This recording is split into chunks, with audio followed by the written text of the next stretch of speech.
Hello, everyone. I'm Sibyl Star, and I'm here to give the astrology forecast for the Capricorn full moon, which occurs at 29 degrees of Capricorn on July 21st at 3:16 a.m. Pacific time. We have had, this is the second Capricorn full moon. We had another one at 1 degree of Capricorn on June 21st. So this tells me that the Capricorn full moon energy is very significant. So I'm going to screen share with you the chart so we can talk about everything so I can show you the different things that are happening, and then I'll share with you my understanding of it. So anyway, we have the second Capricorn full moon at 29 degrees of Capricorn, 8 minutes, and it's opposite the sun because at a full moon, you always have a sun-moon opposition because the moon has no light of her own and only reflects the light of the sun. So the sun is at 29 degrees of Cancer in their opposition here on July 21st, 2024, 3:16 a.m. Pacific time.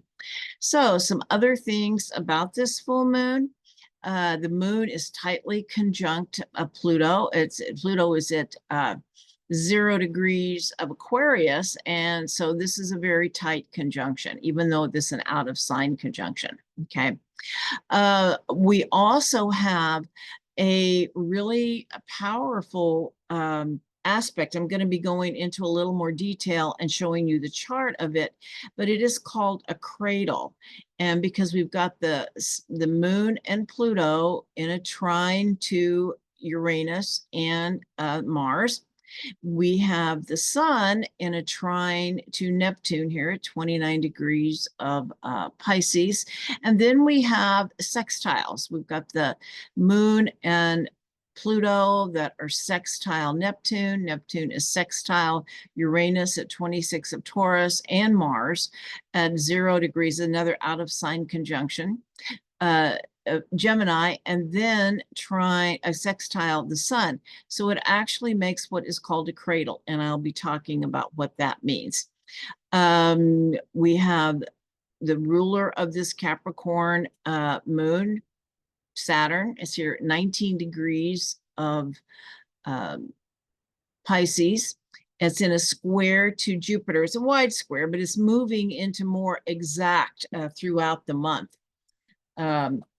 Yeah, I need to, can't quite remember what day, but I will, as we go along, I will let you know. All right, so let us begin.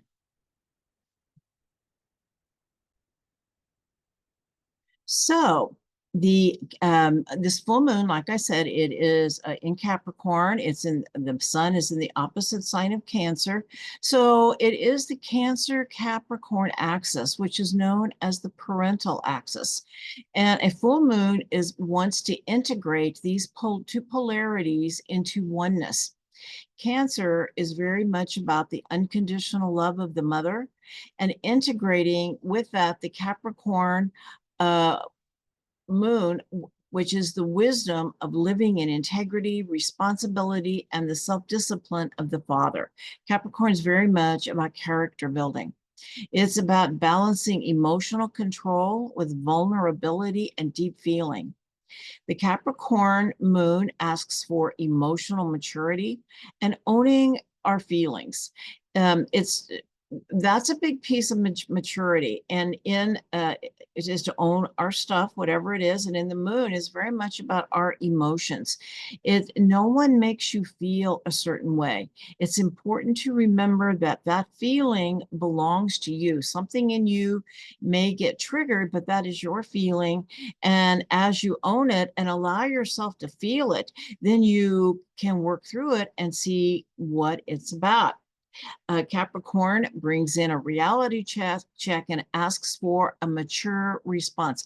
A reality check maybe to a situation in your life, a situation in the world, whatever it is, and ask for a mature response. Saturn and Capricorn, both. Saturn is the ruler of Capricorn. So there's a lot of overlap. Represents our ego and conditioning. Capricorn is the journey of self-mastery and mastery of the ego, living in alignment with one's inner truth and integrity, and of being responsible for one's choices.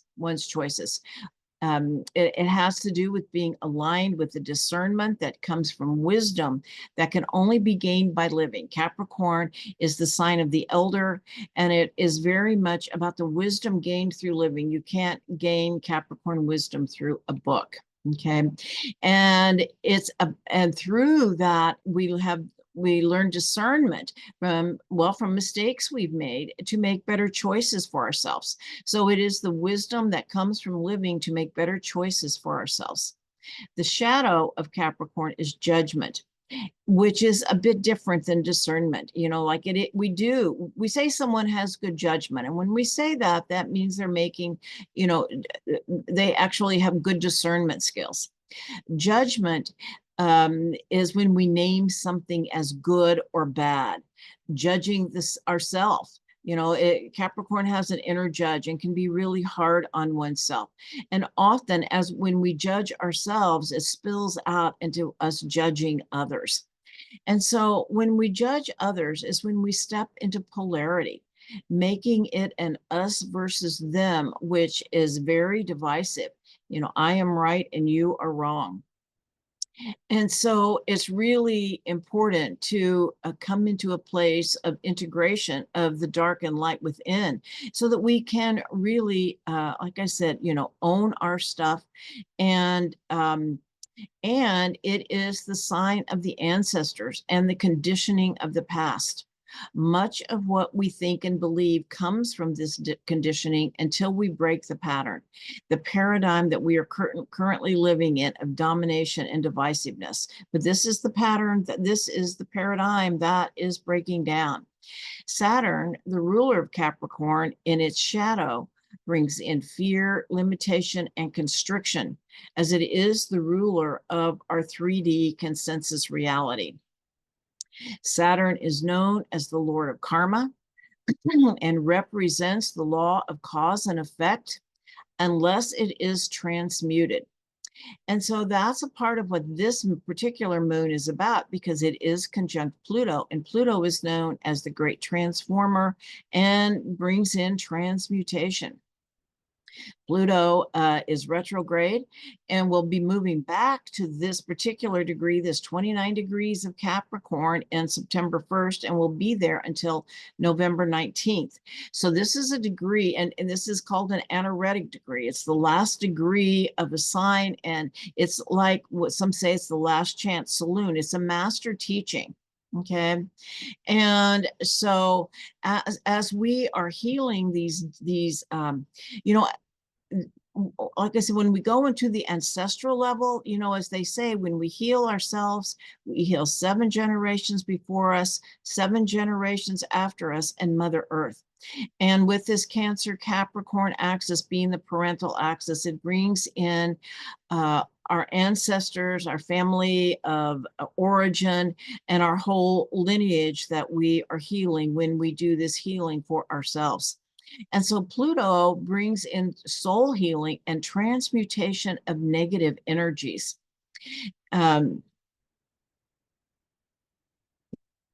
Pluto in Aquarius brings in Aquarian healing modalities, which are frequency and working in the quantum field.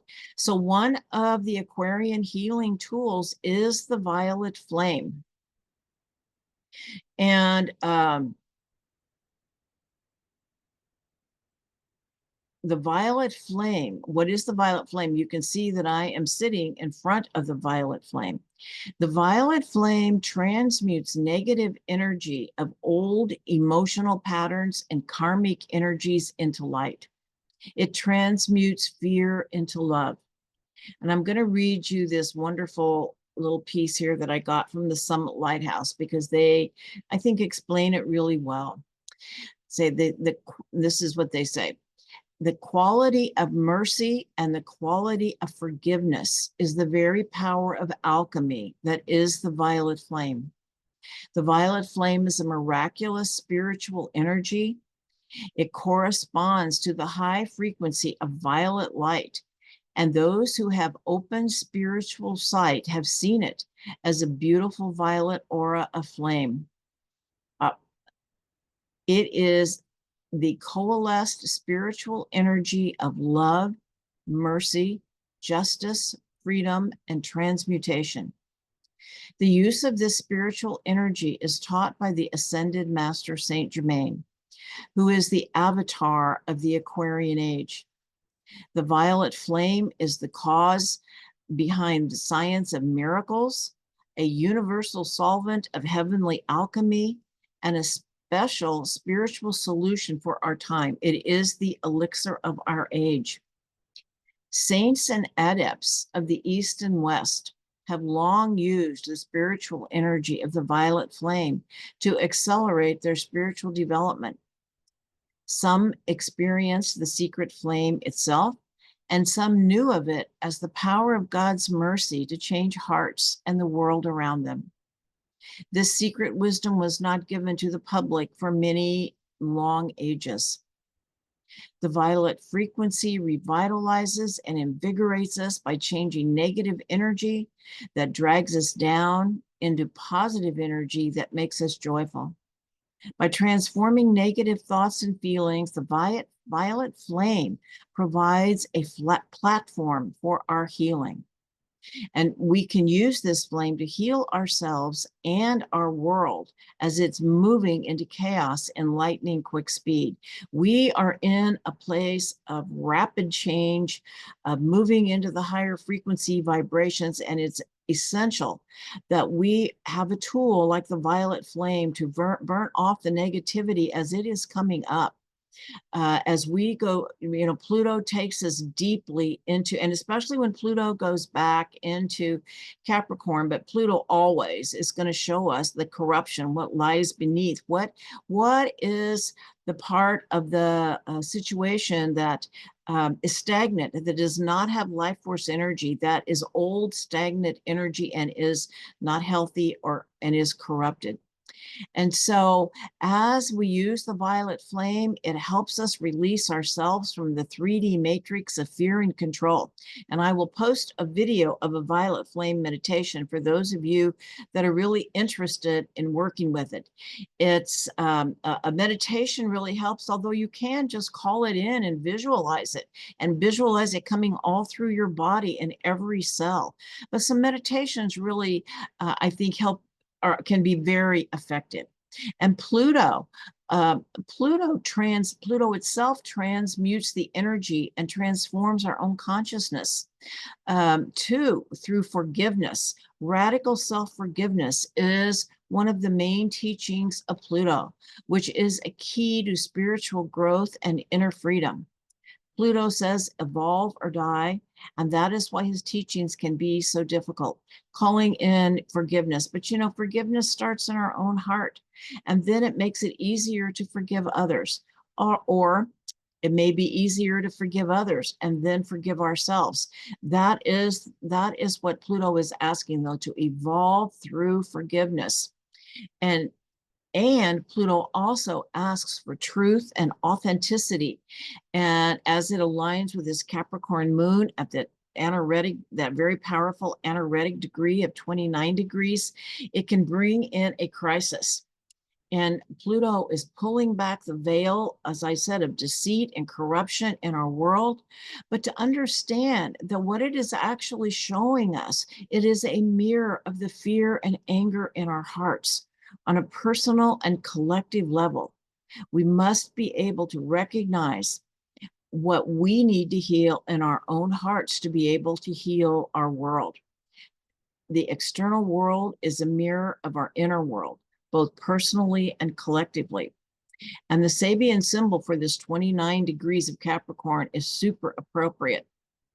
And like I said, we have this full moon. It's the second full moon we are here, but Pluto from September 1st through November 19th, and it's going to include the election.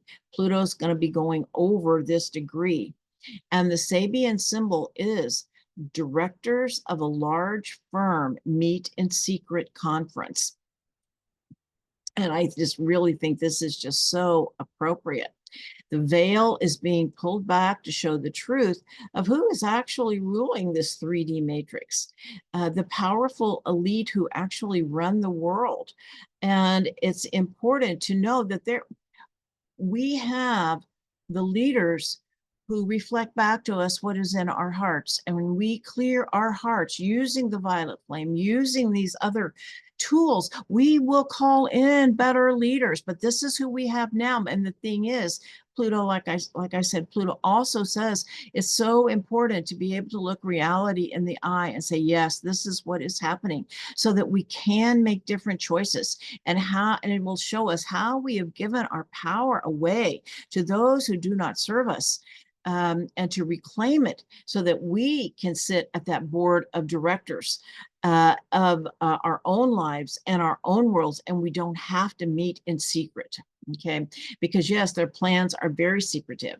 All right, now I'm going to show you this cradle aspect because it's just so interesting, okay? Hopefully I've got it up. Let's see here. I do. Okay, so here we are. All right, so here is this cradle aspect. It consists of an opposition, and here we have, here's the one point, the moon and Pluto is opposite the sun, okay? And then this moon Pluto is trine, this Mars Uranus, and the sun is trine Neptune. And then we have these three sextiles right here. We have the moon Pluto sextile Neptune, Neptune sextile Uranus Mars, and then Neptune sextile the sun. What's interesting, I have this, I actually have this in my own chart, okay? And so what could this mean? So number one, the opposition is the challenge. It's kind of the barrier. It's kind of, whereas the trines and the sextiles are talents and gifts. And a cradle, when we think of a cradle, you know, that is something that is safety. We want to keep our baby safe, where our baby safe, who can't take care of themselves. So they need to be in a cradle. But for us to be able to really access these gifts and talents, we need to be able to come out of that cradle and move into the unknown, which is the open sector of the chart. And to know this is the most stable position for the cradle at the bottom of the chart, but it can be anywhere in the chart. It could be activating the ascendant. It could be activating the midheaven. It could be activating the descendant, or it could be in any of the quadrants. However, you know, it is located has a different meaning. So be sure to look at where it is in your chart. And if it activates the ascendant, this indicates it might be time to withdraw a little bit from life, and you might really need some downtime, some alone time, but yet have the ability to come out of the cradle, okay? All right, but the thing is that there's kind of a fear of being dropped out of the cradle, and this old lullaby kind of came to mind. Many of you remember it, Rockabye Baby, and you know, Rockabye Baby in the treetops, and you know, when the bough breaks, the cradle will fall, and down will come baby, cradle and all. And so what I did a little research and discovered that this is what this is about, is when the mothers would work out in the fields, they would take their babies and put them in the treetops, not in the treetops, in the trees, and the trees, you know, would hold the baby, and the wind would kind of rock the baby to sleep. But sometimes the bough would break, or the wind would be too strong, and it would knock the cradle over. So it could be really dangerous. And so it brings with it this kind of uncertainty of the fear of being tossed out of the cradle. Whereas I feel like the way to really use this is to willingly come out of the cradle, that we are now, Capricorn moon is saying we're now mature. We don't need to be kept in the cradle anymore. We are always held in the arms of the love of our mother and of our divine mother and divine father. But to be able to utilize our gifts, it is to make the choice to come out of the cradle on our own. And it will be in the opposite side of the cradle, wherever it falls in your chart. All right. Okay. All right. So, yeah, so the next thing we're going to talk about is that we have Uranus is conjunct Algol, and it's been a lot written about this over the last week because it's been a Mars-Uranus conjunction, which is always volatile. I mean, it is always a challenging aspect because it's difficult energy to control and manage. And it can bring violence. It can bring sudden violence or accidents. And conjunct Algol is very challenging. And of course, this is also trine the moon Pluto. And so Uranus, as we're talking about this cradle, Uranus is like the wind that is shaking us out of complacency to get out of the cradle. And Uranus says, I had to shake you up or you would have never moved. You know, Uranus is in Taurus, and Taurus does like comfort. It's pushing us out of our comfort zone. And we have Mars and Uranus are still in aspect at this, but out of sign aspect. So it's not as strong as what we have been experiencing over the last couple of weeks, but it is still there. And Uranus is actually conjunct Algol for another year. And Uranus itself brings chaos and great uncertainty, and it is accelerating the chaos of the breakdown of the old paradigm. And so conjunct Algol actually expands that energy. And I think is showing us how little control we actually have, which forces us to trust the process. Okay, so talk a little bit about Uranus conjunct Algol. Algol is called the demon star. We talked about this once. I talked about it at the new moon, right at the new moon. Well, at the full moon, it's just 1 minute off. Algol is at 26 degrees, 30 minutes of Taurus, and Uranus is at 26 degrees, 31 minutes. So it's just 1 minute off exact. So it's still in there. And so just a little bit more about the star. It represents Medusa in Greek mythology. Before the Greeks, this was not considered an evil star, but ever since the Greeks, it has been. And it's a star, I just learned as well that it twinkles. It's got another, sometimes it's 2 stars, sometimes it's 1 star, depending on their orbit with each other. And so Algol appears to twinkle. And anyway, but back to Medusa. So as part of, Greek mythology, which is really almost all mythology, really tells the story of what was happening at the time, just in mythological or story terms. So Medusa was part of a triple goddess of feminine wisdom, which included Athena as the intellect, Metis as intuition, and Medusa as instinct. And actually, the only one that survived was Athena because, Zeus swallowed Metis, intuition.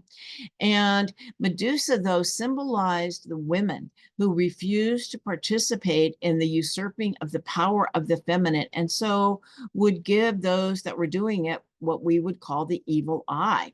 Medusa gave the evil eye and cast a spell. It feels like a spell was cast. And as part of the mythology, Perseus decapitated Medusa, took her head off, and the image and gave it to Athena. So Athena was the only one of this triple goddess that was still around, and she was holding the head of Medusa. But her evil eye continued like a curse. And the curse, I feel, was about living in our heads, being cut off from our instincts and our body. But with Uranus transiting like this in these times of great change, I feel like we are breaking the bonds of that spell as the chaos of the old paradigm is breaking down and trusting our own instincts to see through the illusion. Now, this past week, we've had, or the past 2 weeks with Uranus really tightly transiting Algol and Mars as well. We've had a couple of really big incidents in the political field. You know, we've seen President Biden. We have seen seen his true health condition, and those that have been covering up for that. People are referring to this as the emperor's new clothes because, you know, he's been so shielded from by the media, by the White House, for people to be able to see his true condition. And now finally, like I said, that spell has been broken, seeing through the illusion. And then, of course, we have the former President Trump assassination attempt, which was so badly botched that it is so clear that there was inside help for this 20-year-old to be able to get close enough to do it. There's a lot going on there still. We still don't know a lot, but it is very clear. It's like the spell has been broken. Now starting to see through the illusion of the board of directors meeting in secret, what some of their plans are. Okay. The Uranus transit at this time is helping us break free of the curse and reclaim our inner knowing with the ability to see clearly again and to trust what we see. Okay. And also it's bringing a lot of tension and violence in the field, bringing it to the surface. It's bringing the tension and violence that is in the field to the surface. And it's what is showing up. The fear in our hearts is showing up as hate. There's a lot of hateful stuff in the field. And the only way to heal the hate in our world is to heal the fear in our own hearts and transmute it to love. It's like we're beyond being able to fix the system. We really have to fix ourselves, to fix our world and to create a new world. And hate is the face of fear, and fear is the opposite of love. And as I talked about, the violet flame is one of the most effective tools to be able, because as I said too, it's not just what is in our hearts, it's in what's in our hearts, but it's in the heart of the collective. And there's so much of our current paradigm that is based on fear. It is a 3D matrix of fear and control.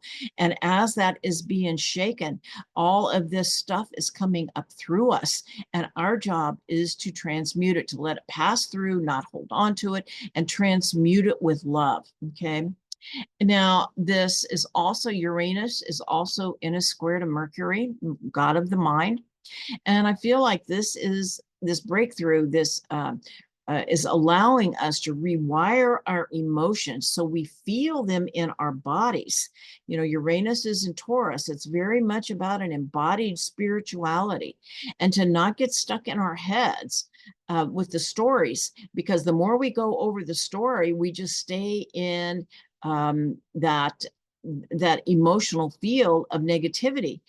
And so as we allow ourselves to feel the emotions, it also allows us to feel our body wisdom and our instinctual wisdom. And that is who Medusa is. She is of the instinctual wisdom of the body. Mercury in Leo can be dogmatic, can have dogmatic ideas where we have strongly held beliefs, but express them as facts. And so this Uranus square, I feel is having a breakthrough in the dogmatism and allowing us to be open to new ideas and downloads coming in. It will help us change our perspective. And as we change our perspective, we change our perception of the world, which is our reality. Okay. All right. We have Saturn, the ruler of this Capricorn moon in Pisces, square Jupiter. And, as I talked about, Saturn is our consensus reality. And in Pisces, I feel like it is showing us the changing nature of our consensus reality. And Saturn, of course, is also known as Father Time, Chronos. And time is moving faster. It's not just our imagination. I just saw a video where they're documenting it. Things are moving faster. Okay. And the exact square between Saturn and Jupiter will be in August. I'm not sure it's August 19th or 20th, but it's going to be in range. It's coming in range now, and it's going to be in range all through August. So basically 6 weeks of really of this happening. And it's important to remember that the conjunction, this is what's called a first quarter square. This is the first time Jupiter and Saturn have met in a challenging aspect since their conjunction, the Great Conjunction, which happened on December 21st. And the first quarter square is called a crisis in action. What are we going to do? Now, just to go back to the Great Conjunction, it happens every 20 years. Jupiter and Saturn meet, and this is an aspect of manifestation. And it is what is called the zeitgeist, or the spirit of the age. And this particular Great Conjunction is even bigger than the zeitgeist of the next 20 years, is of the next 200 years.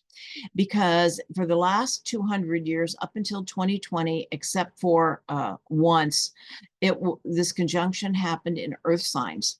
Now it's going to be, it started in 2020 in Aquarius, and the conjunction will be happening in air signs for the next 200 years. So it's very much a new zeitgeist of thought. Okay. And and of course, it happened at 0 degrees Aquarius on December 21st, 2020. It was called the Aquarius pivot point.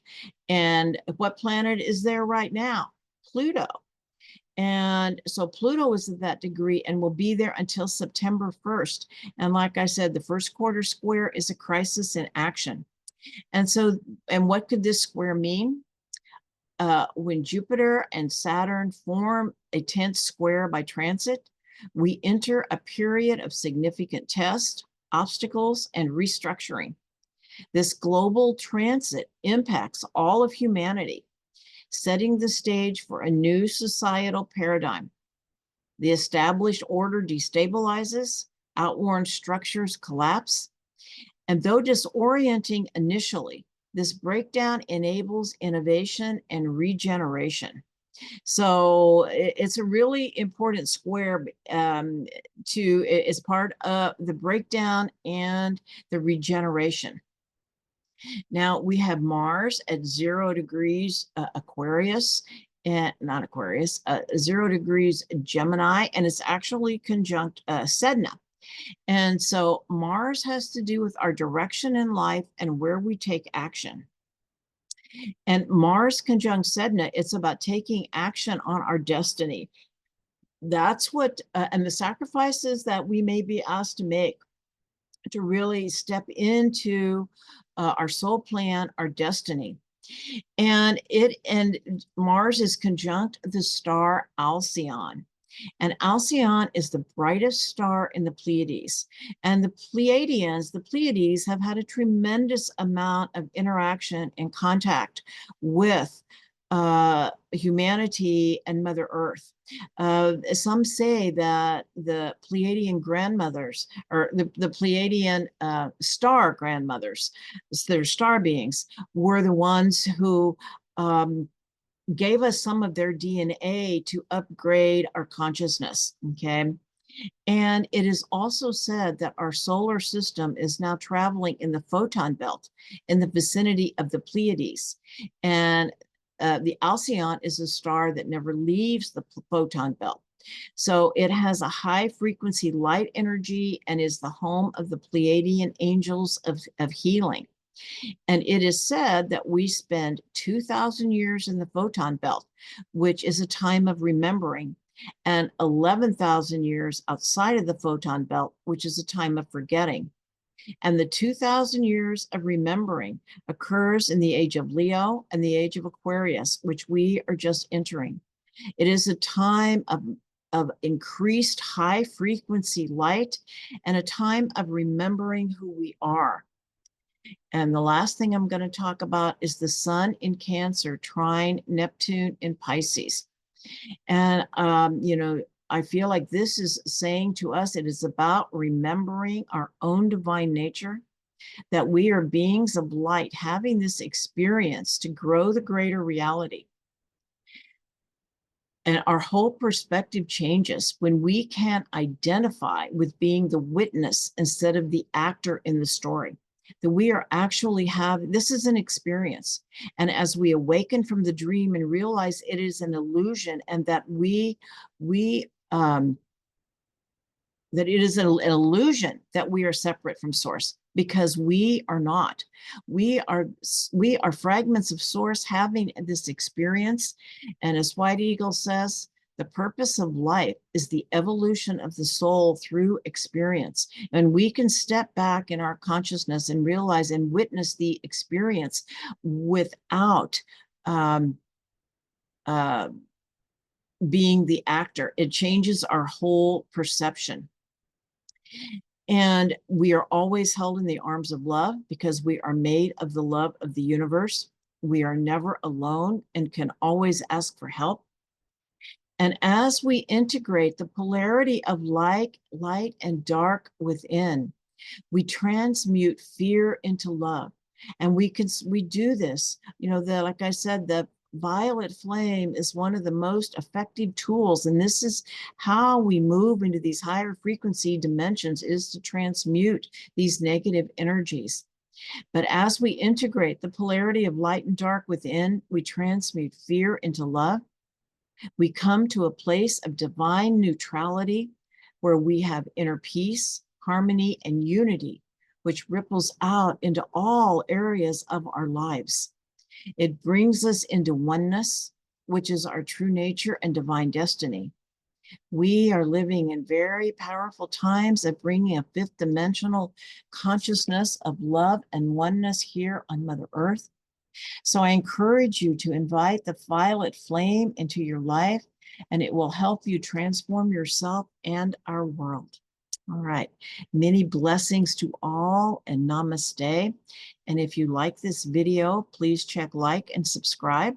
And if you are interested in a reading, all my information is in the description box. All right. Many blessings to all.